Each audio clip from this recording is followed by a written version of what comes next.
السلام بنات، اليوم ان شاء الله نقدم لكم واحد المعسله. وبعدا كنبغي نقول لكم سمحوا لي على التاخر ديال ما بقيتش كنحط الفيديوهات والوصفات الظروف، واحد الظروف صحيه كان فوق من الطاقه ديالي مع الوليدات ومع المرضى اللي مرضت.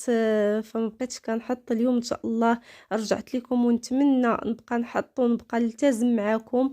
نحط لكم واحد المعسله اللي كنت ديجا راني صورتها ولكني ما قديتش باش نمونطي الفيديو، واليوم غادي ان شاء الله نتقاسمها معكم. عندنا كاوكاو، كناخذوا نص كيلو د كاوكاو اللي كيكون ديجا مقشر، كندهنوه كنغسلوه، بعدا كنشفوه بمنديل كما كتلاحظوا معايا في الفيديو، كما مبين معكم في الفيديو.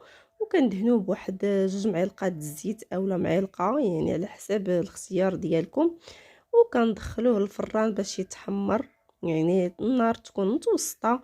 هنا بعد ما تحمر ليا صافي كنشدو ونطحنو في الهاشوار، اولا يعني خليوه ما يتطحنش مزيان، يعني يبقى هكا مقرمش، يعني دوك الحبيبات ديالو تكون باينه في العضه. وكنضيف عليه واحد معلقه د القرفه كبيره والعسل. كنضيفو كذلك واحد 2 معالق د العسل على حساب الحلاوه، كيف كتبغيو، واش حلو بزاف اولا حيتاش عاد نسقيو المعسله ديالنا بالعسل، فضيفوا غير شويه باش تجمع لكم الخليط، اولا باش يعقد لكم داك، يتماسك لكم داك الكاوكاو ما يبقاش هكاك مفروش. وكنديروا سكر كلاصي كذلك، يعني احترموا هكا بحال واحد المعلقه اولا 2 معالق. ومن بعد كنضيفوا الزبده اللي كنشدوها وندوبوها، اي زبده عندكم، زبده حيوانيه، زبده ديال يعني الطاسه، يعني لكم الاختيار اللي متوفر عندكم ضيفوه. هي طعم الزبده ديال الاكل كتبقى، يعني المذاق ديالها زعما زوين، تبقى لذيذه وصحيه احسن من الزبده ديال الطاسه. وكنقوموا بالخلط ديال المكونات على هذا الشكل حتى كتعلك لينا ديك الحشوه. ونضيف واحد شويه ديال الزهر. من بعد ما خلطت المكونات كنشدوا الورقه ديال الفيلو. سمحوا لي راني يعني تمسح المقطع اللي كنت كنجبد منه الورقه ديال الفينو. راكم كتعرفوها الورقه ديال الفينو كتباع في بيم، كتباع في سوبر مارشي، يعني مرجان، يعني راكم متواجده ومتوفره. كما يمكن لكم تستعملوا كذلك الورقه ديال البسطيله، يعني لكم الاختيار. يعني كنشدها وكندهنها بالزبده اللي مذوبه، كنبقى ندهن فيها وكنحط وحده على وحده.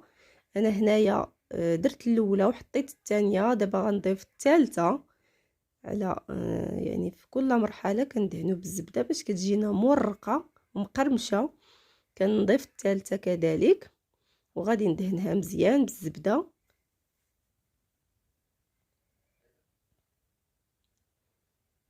وغادي نضيف الاخيره، يعني دهنا راه ضفت 4 ديال الورقات، 4 ديال الورقات ديال الفيلو وحده على وحده بهذه الطريقه. وتنقوم يعني التقطيع ديالهم من الوسط على شكل 2 قطع اولا 2 مستطيلات على هذا الشكل.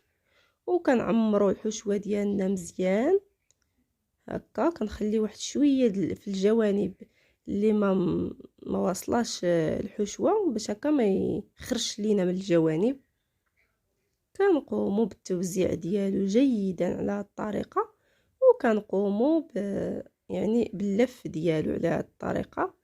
المهم تبعوا معايا الفيديو، راه كتجي واحد المعسله اللي هي زوينه يعني رائعه. وكندهنوها هكا بشويه ديال الزبده في الاخير باش تلصق لينا شويه الورقه.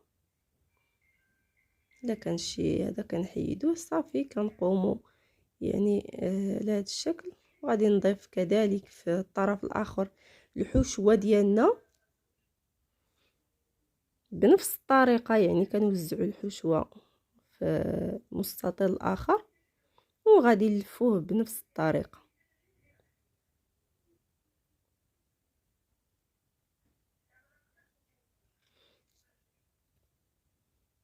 حاولوا تعمروا الحشوه ديالكم هكا باش تجي بنينه.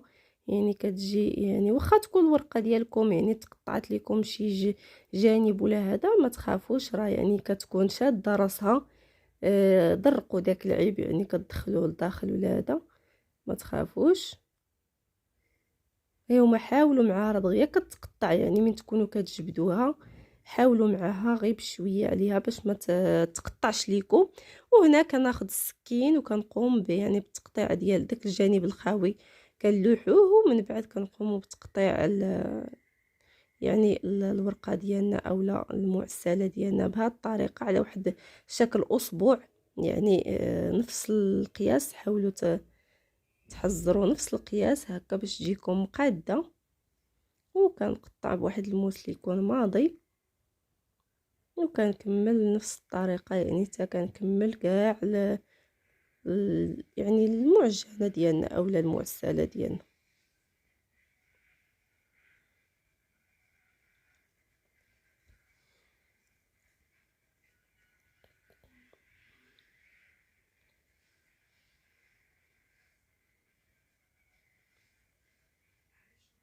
وكناخذ المول ديالنا اولا اللاطه ديالنا اللي غنقوموا يعني كنحطوا فيها المعسلات ديالنا، كنستفوهم بهذه الطريقه. صافي كنبقاو غاديين مع دوك حتى كنكملوا كاع دوك القطع ديالنا في اللاطه. هانتوما كما كتلاحظوا غادي نكمل يعني القطعه ديالنا الاخرى.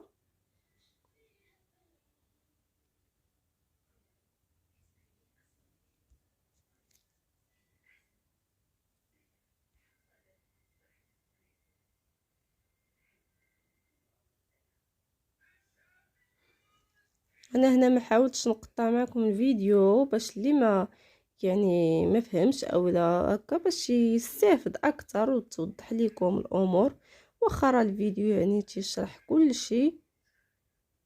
وكذلك يعني الطريقه راه سهله وكتجي الصراحه رائعه، يعني يمكن لكم توجدوها بسرعه. الورقه د الفينو متواجده، يعني ما تحتاجوش عاد تصايبوها. كذلك الحشوه يعني كتقليو غير كاوكاو ولا كتهدا وكتعمروهم في دوك الورقه د الفينو، وكتجي واحد المعسله اللي رائعه.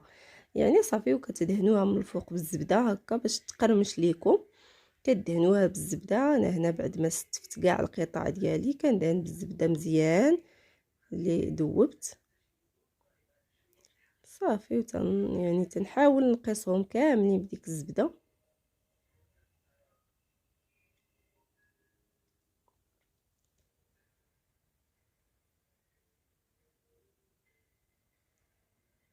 صافي وكندخلها للفران، يعني الفران اللي تيكون سخون.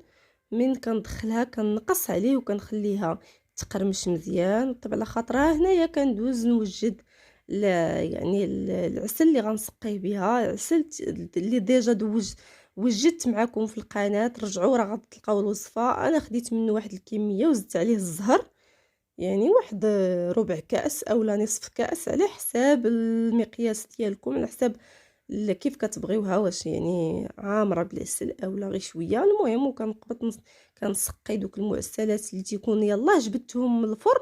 كنقوم بالسقيه ديالهم هكا، كنسقيهم مزيان باش هكا ديك السخونيه كترجع عليهم داك العسل وكيتشربوا مزيان داك السقوه اللي باش كنسقيوهم. وهنايا بعد ما شربوا مزيان العسل راه كيجيو زويونين وفتيتين. ها نتوما الورقه راه مقرمشه وشاده راسها، يعني كيجيو رائعين. انا هنايا دقت معاكم يعني كيشهيو تبارك الله. واحد المذاق اللي في كاوكاو بين القرفه والزهر والزبده كيجي رائع. وكيتحضروا بسرعه، لا كتحضروهم للعيد، تحضروهم لرمضان، اي مناسبه عندكم يمكن لكم. كذلك في ايامات العاديين راه